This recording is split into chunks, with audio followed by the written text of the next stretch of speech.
আসসালামু আলাইকুম। আজ শুক্রবার, পবিত্র জুমার দিন। সাপ্তাহিক এই সর্বশ্রেষ্ঠ দিনে আমরা যেন বেশি বেশি আল্লাহর ইবাদত ও নেক আমল করতে পারি। যা কিছু করব আল্লাহর সন্তুষ্টির জন্য করব। আল্লাহ রাব্বুল আলামিন আমাদের সেই তৌফিক দান করুন। শুক্রবার রাসূল পাক সাল্লাল্লাহু আলাইহি ওয়াসাল্লাম ঘোষণা দিয়েছেন হাদিসের মাধ্যমে, গরিবের জন্য হজের দিন। তাই আমরা এই মকবুল হজ থেকে কেউ মাহরুম হব না। চেষ্টা করব আগে আগে মসজিদে গিয়ে জুমার নামাজ আদায় করার জন্য।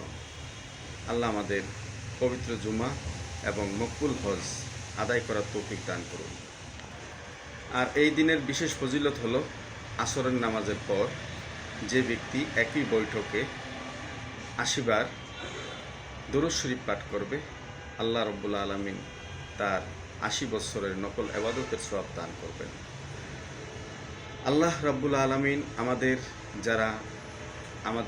যাদের পিতামাতা দুনিয়া থেকে চলে গেছেন এবং কারো পিতা কারো মাতা দুনিয়া থেকে চলে গেছেন, আল্লাহ রাব্বুল আলামিন আমাদের পিতামাতাকে ক্ষমা করে দিন। প্রত্যেকের পিতামাতাকে জান্নাতুল ফেরদাউস নসিব করুন। আর এই আমলটি আমরা করব।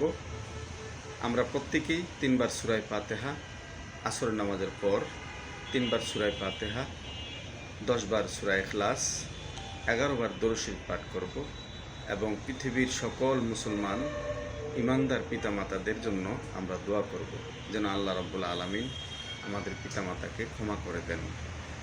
এই কাজটা এই জন্য করব যেন আমাদের সন্তানরাও আমাদের জন্য, আমরা যখন দুনিয়া থেকে চলে যাব, আমাদের সন্তানরাও যেন আমাদের জন্য দোয়া করেন।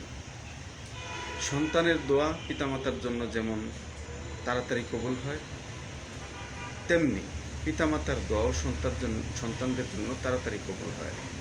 আল্লাহ রাব্বুল আলামিন পিতামাতার জন্য আমরা দোয়া করব এবং সন্তানদের জন্য আমরা দোয়া করব যেন আমাদেরকে আল্লাহ রাব্বুল আলামিন উত্তম সন্তান এবং উত্তম আখলাকের সন্তান দান করেন, যে সন্তানগুলি আমরা দুনিয়া থেকে চলে গেলে আমাদের জন্য কবরের পাশে হোক বা ঘরে হোক, যেখানে হোক, নেক আমলের পরে, ৫ ওয়াক্ত নামাজের পরে, কোরআন তেলাওয়াতের পরে আমাদের জন্য হাত তুলে আল্লাহর কাছে মাগফিরাত কামনা করেন, দোয়া করেন। এইরকম উত্তম সন্তান আমাদের খুবই জরুরি। বর্তমান ইয়ং জেনারেশন এই ব্যাপারটাকে খুবই নেগলিজেন্স হিসাবে দেখেন, কেননা তারা দোয়াকে পছন্দ করেন না। অথচ আল্লাহ রসুল বলেছেন, আর দোয়াও মুখুল ইবাদ, দোয়া হলো সমস্ত এবাদতের মূল। যত আমরা এবাদত করি, সমস্ত এবাদতের মূল হলো দোয়া। অর্থাৎ দোয়া হলো এমন একটা এবাদত, আপনি সমস্ত নেক কাজের পরে যদি দোয়া করেন, আল্লাহ রাব্বুল আলামিন ওই নেক আমলের সমস্ত ভুল ত্রুটি মাফ করে আল্লাহর কাছে দোয়া চাপেন। আল্লাহ ওই নেক আমলের ভুল ত্রুটিগুলিকে মাফ করে দিয়ে আল্লাহ গ্রহণ করে নেবেন, আল্লাহ দোয়া কবুল করবেন। আল্লাহ রাব্বুল আলামিন আমাদেরকে সুন্দর এবং সহি রাস্তা এবং রাসূল পাক সাল্লাল্লাহু আলাইহি সাল্লামের আদিষ্ট পথে আমরা যেন সুন্দরভাবে জীবন পরিচালনা করতে পারি, রব্বুল আলামিন আমাদের জন্য সেই তৌফিক দান করেন। আল্লাহ রাব্বুল আলামিন আমাদেরকে ইহদিনাস সিরাতাল মুস্তাকিমের পথে পরিচালিত করুন।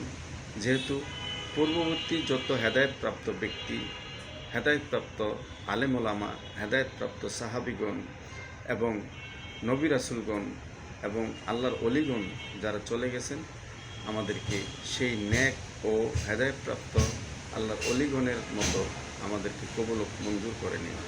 ভিডিওটি যদি ভালো লাগে একটু শেয়ার করে দিবেন আর লাইক কমেন্ট করে পাশে থাকবেন ইনশাআল্লাহ।